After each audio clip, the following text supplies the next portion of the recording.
Brought to you by TechnoSpark 20 series smartphones. I'm superhuman.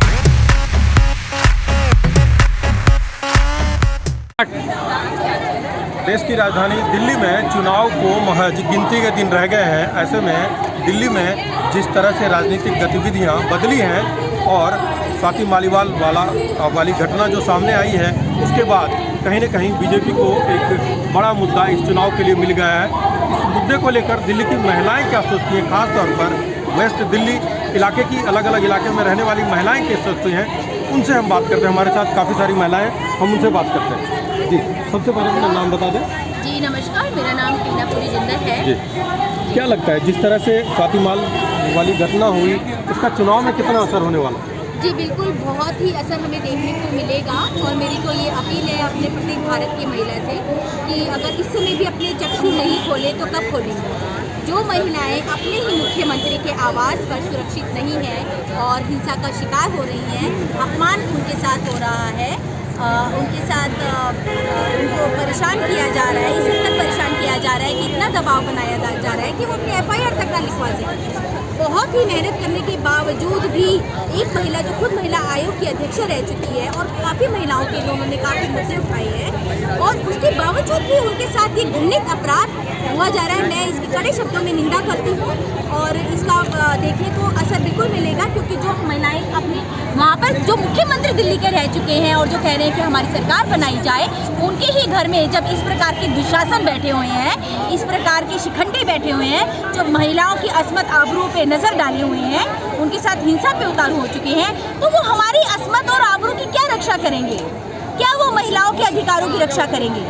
इसका जवाब हर इस देश की महिला को देना होगा, अपनी आत्मा से उसे निर्णय लेना होगा।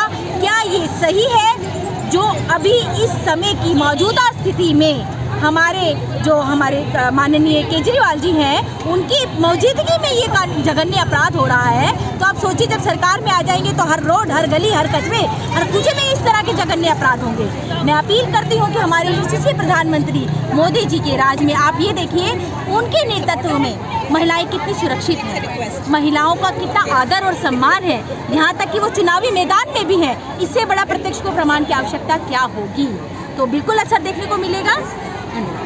जी, अपना नाम बता दें। पूनम अरोड़ा। जी, क्या लगता है जो स्वाति मालीवाल वाला मुद्दा है, उसका चुनाव में कितना असर होगा? बिल्कुल असर पड़ेगा। जैसे कि मेरे से पहले भी प्रवक्ता ने बताया है, देश की राजधानी में अगर ऐसा घृणित कार्य हो रहा है तो कैसे हम कह सकते हैं कि महिलाओं के लिए ये आने वाली सरकारें जो जगह जगह शराब के ठेके खोल के बैठे हुए हैं, जिनका मुद्दा ही है कि किसी तरह से कानून व्यवस्था को गड़बड़ाया जाए और महिला को असुरक्षित किया जाए। जब हम अपने ऑफिस में ही सुरक्षित नहीं है, अपने कार्यालय में ही सुरक्षित नहीं है, तो घर में या अपने दूसरे ऑफिस में काम करने जाएंगे तो हम कहाँ से सुरक्षित हो सकते हैं? तो इस बारी जो मोदी जी की गारंटी है, और मोदी जी ने सिर्फ कहा नहीं है, करके दिखाया है कि महिलाओं को वो आगे लेके आ रहे हैं। तो किसी भी रंग के, चाहे शिक्षा मंत्री के देख लीजिए, चाहे हमारी डिफेंस मिनिस्टर ले लीजिए, और अभी भी वो महिला शक्ति को आगे लेके जा रहे हैं। बाबूजी शिवराज जी हैं और अभी हमारी जो कमलजीत बहन शेरावत है, और छोटे से छोटे पद को वो कार्यकर्ता को सम्मान देते हैं। तो यहाँ पर एक निष्पक्ष राजनीति होती है, महिला को लेके, संस्कृति को लेके बढ़ावा है, और संस्कृति और महिला जहाँ सुरक्षित है वहीं जगह मोदी की गारंटी है 2 से 400 की पार की नीति है मोदी। कुछ और महिलाएं, हम उनकी राय जानते हैं। जी, अपना नाम बता दें। जी, क्या लगता है स्वाति मालीवाल वाला मुद्दा कितना हावी रहेगा? बहुत हावी रहेगा, क्योंकि आप सोचिए, जब हमारे देश में ही महिला सुरक्षित नहीं है तो हम किस बात के वोटिंग करेंगे, कि किस बात का हम क्योंकि हम चाहेंगे, जिस तरह हमारे नरेंद्र मोदी जी हैं, जिन्होंने औरतों को एक सुरक्षा, हर औरत कहती है कि अपने आप को सुरक्षित महसूस करती है, और उनका कोई भी आप मुद्दा उठा लीजिए, हमारे प्रधानमंत्री जी का हर देश के लिए है, हर चीज़ के लिए, सब चीज़ों के लिए वो सुरक्षित ही है। तो हम चाहेंगे कि हमारे आने वाली जो सरकार हो, हमारी मोदी जी के साथ 700 सीटें, 400 क्या 500 पार हो, तो हम अपने आप को, नारी को जो आगे लाना चाहते हैं, हम चाहते हैं हम इसी तरह आगे बढ़ते रहें और सुरक्षित अपने देश में रहें। तो देखिए, इस मुद्दे को लेकर महिलाओं की नाराजगी और उनका साफ कहना है कि चुनाव में इसका असर होगा। कुछ और महिलाएं हैं। जी, अपना नाम बता दें। मेरा नाम ममता कोचर है। जी, क्या लगता है ममता जी कि चुनाव में स्वाति मालीवाल वाला मुद्दा कितना हावी रहेगा, असर होगा उसका? बहुत असर होगा। आप देखिए, जो सरकारें हैं वो महिलाओं को जैसे चूड़ा डालते हैं, उस तरह से फ्री बिजली, फ्री पानी, फ्री बस का सफ़र, 1000 रुपये, ये सब वायदे किए हैं केजरीवाल ने। और आप ये देखिए कि रियलिटी क्या है। उनके घर में एक महिला सुरक्षित नहीं है, वो महिला जो दूसरी महिलाओं के अधिकारों की रक्षा करने के लिए महिला आयोग की अध्यक्ष थी, अगर वो सुरक्षित नहीं है तो दूसरी महिला कैसे सुरक्षित रह सकती है। तो उनका जो दोहरा चरित्र है वो बार बार सामने आता है। उनके कई आपने वो सुने होंगे, आपने वीडियोस देखे होंगे, उनके पुराने भाषण देखिए, आपको लगता है बार बार कि जो वो कहते हैं वो करते नहीं, उनकी कथनी और करनी में बहुत फ़र्क है। और ये वाला जो एक मुद्दा अभी नया सामने आया है हिंसा का, इससे तो मुझे लगता है महिलाएं उनको पूरी तरह बहिष्कार करेंगी उनका। और मैं खुद हर महिला से निवेदन करती हूँ कि दूसरी महिला के साथ जब अत्याचार होता है तो चुप ना रहें, उसका बदला वोट से लें। अच्छा, दूसरा ये कि पिछले दिनों शराब नीति दिल्ली सरकार लेके आई, अब 1000 रुपये घोषणा महिलाओं के लिए, किस पे महिलाएं जो हैं सो वोट करेंगी? देखिए, केजरीवाल जी जो है सिर्फ उनको कुर्सी है, उनका जो मेन फोकस है वो किसी भी तरह सत्ता लेनी है। एक हाथ से वो महिलाओं को 1000 रुपये दे रहे हैं, दूसरी तरफ से एक के साथ एक शराब फ्री के करके उनके घर को तबाह कर रहे हैं। क्या आप 1000 रुपये में किसी महिला का परिवार जोड़ सकते हैं? क्या आप उसके बच्चों को एक अच्छा भविष्य और संस्कार दे सकते हैं? तो महिलाओं को जो परिवार है, महिलाओं की जो सोच है, उनको बहुत हल्के में लेते हैं केजरीवाल जी। उनके लिए बहुत सस्ता है कि महिलाओं को फ्री दे दो और फिर कुर्सी मिल जाएगी। लेकिन मुझे लगता है महिलाओं को अब जागृत होना चाहिए, देखना चाहिए कि हमारा भविष्य कहाँ सुरक्षित है, हमारे परिवारों का भविष्य कहाँ सुरक्षित है। महिला का गुस्सा जो शराब नीति थी उसको लेकर वोट करेगी महिला, या फिर 1000 रुपये का लालच?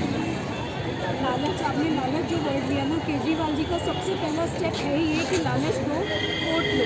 लेकिन ये ना आजकल की महिलाएं अब अनपढ़ गवार ले रही हैं। आजकल की ये जान चुकी है कि लालच जो है ना, जो केजरीवाल जी दे रहे हैं, उससे बहुत दूर बहुत परे होकर वो एक सही पढ़े लिखे रास्ते पर चल रही है। लालची ना महिला है ना वो पुरुष वाले, लेकिन महिलाओं को जो उन्होंने वो एक पीछे से कहते हैं ना मुद्दा उठा के और उनको आगे कर दिया है कि नहीं बस ठीक है, इनको पैसा देके, जैसे अभी आपने सुना, पैसा देके इनको हम वोट ले सकते हैं, वो चीज़ अब नहीं रही। सबसे पहले आपने केजरीवाल जी की वाइफ को सुना होगा, जब अभी केजरीवाल जी जेल में गए तो उनकी आपने पत्नी को सुना होगा कि उन्होंने सबसे पहले इसी बात को उठाया था कि ऐसे हमारे अब दूसरी पार्टी वाले कैसे कह सकते हैं कि महिलाएं सुरक्षित नहीं हैं। मैं उसकी सबसे बड़ी गवाह हूँ। केजरीवाल जी की वाइफ ने कहा था कि मैं सबसे बड़ी गवाह हूँ कि हम सुरक्षित हैं। अभी आपने खुद ही देखा कि उनकी स्वाति मालीवाल जी की, उनकी अध्यक्षा का उनका क्या हाल किया उनकी अपनी पार्टी ने। तो उनकी अपनी पार्टी की महिला अगर सुरक्षित नहीं है तो वो बाकियों का कैसे काम है। और मोदी जी की जहाँ तक केजरीवाल जी के साथ जो कॉम्बिनेशन बनाते हैं ना, वो तो कहीं दूर दूर तक है ही नहीं।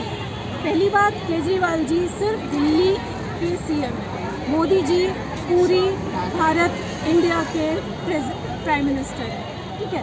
तो कहीं से दूर दूर तक का इनका कोई लिंक नहीं है। लेकिन कोई बात नहीं, केजरीवाल जी मोदी जी के ऊपर टारगेट करते हैं। वो चाहते हैं कि नहीं, शायद कल को आने वाली उन चीज़ों को वो संभालने की कोशिश करें, बट ऐसा नहीं है।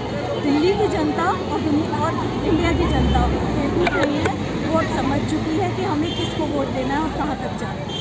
शराब वाली पॉलिसी का गुस्सा बरकरार रहेगा या 1000 रुपये जो उन्होंने देने की घोषणा की है उस पर अमल करेंगे? देखिए, सबसे पहले तो मैं ये कहना चाहती हूँ, लालच वही देता है जिसके मन में खोट होता है। दाने कौन डालता है आसानी के लिए? यही दाने डाल के वो वोट जीतते आए। अब फ्री में एक बोतल की बदले दूसरी बोतल घरों में परिवार बर्बाद किया। महिलाओं के लिए उन्होंने नई शराब की पिंक, जिसको बोलते बूथ्स, वो उन्होंने खोली। क्या चाहते हैं? लड़के और लड़कियाँ शराब पी के गंदगी मचाएं, घर बर्बाद होए, नौजवानों को ख़त्म करें, ये उनका रहा है।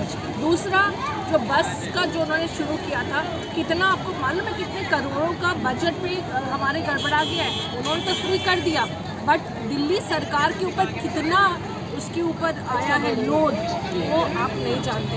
दूसरा ये है कि जो महिलाएं हैं उनके लिए सुरक्षा सबसे सुरक्षित ही नहीं है। महिलाएं तो ये फ्री करके करेंगी क्या? खत्म। तो सुरक्षा सबसे पहले जो मोदी जी ने दी है, सम्मान मोदी जी ने दिया, तो हम सब अपील करेंगे मोदी जी को ही वोट दिया जाए। धन्यवाद। आप क्या कहना चाहेंगे कि जो शराब पॉलिसी थी उसका असर होगा चुनाव में, या फिर 1000 रुपये की जो घोषणा की गई केजरीवाल जी द्वारा महिलाओं के लिए खासकर, उसका असर होगा? दोनों का ही असर होगा।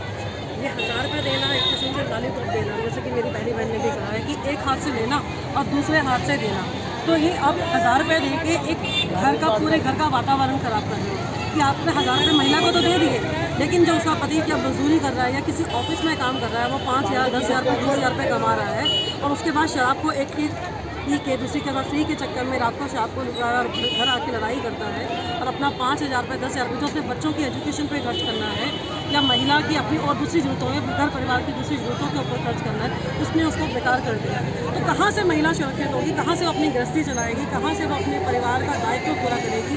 वो शराब से तो अपना दायित्व पूरा नहीं कर सकती, ना उसे पति का प्यार मिलेगा कि वो शराब पी के उठता है, ना वो अपने बच्चों का संस्कार कर पाएगी, क्योंकि जो संस्कार घर से ही मिलते हैं। हमें संस्कार बाहर से ढूंढने नहीं पड़ते, हम संस्कार अपने बच्चों को खुद देते हैं, एग्जाम्पल देते हैं। जैसे कि मोदी जी अब संस्कृति को जोड़ रहे हैं। आज आप देख लीजिए, बच्चा पहले गुड मॉर्निंग करता था और हमारी संस्कृति आज ऐसी है कि हर कोई जय श्री राम कहता है। तो ये हमारे सनातन धर्म की नई संस्कृति है, जबकि सनातन धर्म सबसे पुरातन है। जितने भी धर्म है, मैं किसी धर्म के ना के खिलाफ नहीं हूँ, सारे धर्मों का जो उद्गम हुआ है वो हमारे सनातन धर्म से हुआ है और फिर भी हमको पीछे किया जाता है। क्यों पीछे किया जाता है? जिस धर्म ने हमें आज़ादी दी, जिस धर्म ने हमें बोलना सिखाया, जिस धर्म से हमारे बाकी धर्मों का सम्मान हुआ, उसी धर्म को आप पीछे कर रहे हैं। अब बहुत हो गया, अब की बात हम नहीं सहेंगे, ना अपने धर्म पे प्रहार सहेंगे और ना ही अपने।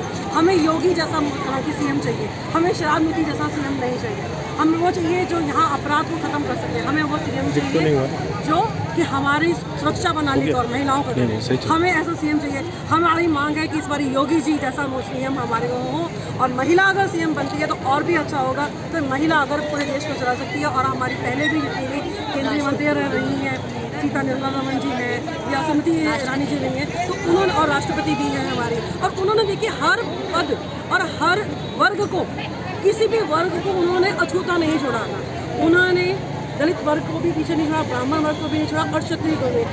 एकता, सभी उन्होंने समता का एग्जाम्पल जो दिया है, इससे बढ़िया हमें ना तो मोदी है। ये हमारे देश के लिए नहीं, पूरे विश्व के लिए बहुत स्वाभिमान की बात है कि मोदी जी जैसे हमारे प्रधानमंत्री हैं और हम चाहते हैं कि ईश्वर उन्हें लंबी उम्र दे और ऐसे ही सौभाग्यपूर्ण है और हम मोदी जी के लिए अपने प्राण भी हमारे हाथ रखें। जय श्री राम। शराब पॉलिसी का गुस्सा खत्म करने के लिए 1000 रुपये की घोषणा की गई। जी बिल्कुल, मैं इसकी कड़े शब्दों में निंदा करती हूँ। एक ऐसा प्रलोभन है जो कि समय समय पर केजरीवाल सरकार द्वारा दिया जाता है। कभी फ्री बस यात्रा का प्रलोभन, कभी बिजली फ्री का प्रलोभन, कभी जल का प्रलोभन, कभी फ्री शराब, होम डिलीवरी। आप ये देखिए ना, दवाइयाँ होम डिलीवरी नहीं है, शिक्षा की किताबें होम डिलीवरी नहीं है फ्री में। फ्री में क्या है? शराब फ्री डिलीवरी हो रही है, आप ये देखिए। तो मैं कड़े शब्दों में निंदा करती हूँ और इसका बहुत असर पड़ेगा और मैं चाहती हूँ कि सभी हमारे भारत का जन जन इससे रूबरू हो और उसमें ये ज्ञात हो उनको कि शराब एक व्यक्ति का न केवल एक स्वास्थ्य खराब करती है, अपितु उसका संसार, उसका जीवन, उसका भविष्य सब कुछ समाप्त कर देती है। एक तरफ से 1000 रुपये देना और दूसरी तरफ से शराब को बेचना आय का ही अच्छा स्रोत है।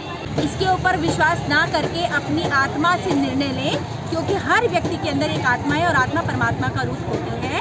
जहाँ पर हमें लगता है कि जो हमारे संस्कार है, मांस, मदिरा, धूमपान से हम दूर रही है हमारी संस्कृति, और हमने कोविड में भी हम इन्हीं संस्कार के कारण लड़ पाए हैं। आप ये देखिए, दूसरे देशों में तो प्रतिदिन कितनी संख्या में लोगों की मृत्यु हुई होगी, लेकिन हमारे देश में जब हम शराब से परे होकर हमारा एक सात्विक जीवन जो रहा है, उसके चलते हमारे यहाँ पे जान माल की हानि बहुत ही शून्य के बराबर हुई है, लेकिन इतनी नहीं हुई है। तो मैं यही कहूँगी कि शराब की इससे बिल्कुल असर पड़ेगा चुनावों में, और मैं अपने भाई बहनों को सभी को ये संदेश देना चाहूँगी कि किसी भी प्रलोभन में ना आए, क्योंकि ये प्रलोभन तो देश के ऊपर आ रहा है ना। ये वो सरकार दे रही है आपको फ्री, लेकिन उसका जो कर्जा है, उसका जो मूल्य है, वो चुका रहा है केंद्र की सरकार, यानी कि भाजपा सरकार। तो अब आप बताइए कि जो पैसा जो राज्य के शिक्षा में लगना चाहिए, स्वास्थ्य के हितों में लगना चाहिए, हॉस्पिटल्स में लगना चाहिए, आप देखिए प्रधानमंत्री जी ने एम्स बनाए हैं, एम्स की संख्या 7 अब 14 से ऊपर है। आप ये देखिए, इनमें लगे ना वो पैसा। ये फ्री पानी में, फ्री बिजली में हमें फ्री नहीं करना, हमें आत्मनिर्भर बनना है। हमें हाथ फैलाने वाला नहीं, मांगने वाला नहीं बनना, हाथ देने वाला बनना है। उसके लिए हमें फ्री के प्रलोभन में नहीं आना है। अगर आप ये चाहते हैं, मैं अपने भारतवासियों से ये कहूँगी, अगर आप ये चाहते हैं कि हम आत्मनिर्भर बने, हमारे बच्चे देने वाले बने, ना कि हाथ फैलाने वाले, तो कृपया करके अपनी आंखें खोलिए और ऐसी सरकार चुनिए जहाँ आप सर उठा करके ना तो अपने राज्य में केवल देश के बाहर भी सर उठा के चल सकें। जय हिंद, जय भारत। तो ये थी वेस्ट दिल्ली के अलग अलग इलाके की महिलाएं जिनका साफ तौर पर ये कहना है कि जो हाल में जो घटना हुई है स्वाति मालीवाल के साथ मारपीट की, उस घटना का तो चुनाव में असर रहेगा ही और बीजेपी को एक बड़ा मुद्दा मिल गया है। साथ ही जो पिछले दिनों दिल्ली सरकार ने शराब पॉलिसी, एक्साइज पॉलिसी लाई थी, उसको भी दिल्ली की महिलाएं भूली नहीं हैं, क्योंकि उसके विरोध में सबसे अधिक दिल्ली की महिलाएं अलग अलग इलाके में सड़कों पर उतरकर विरोध प्रदर्शन किया था। वहीं इन महिलाओं का ये भी दावा है कि 1000 रुपये की जो दिल्ली सरकार की घोषणा महिलाओं के लिए की गई, उस पर महिलाओं को ज़्यादा एतबार नहीं है। मनोरंजन कुमार, दिल्ली तक।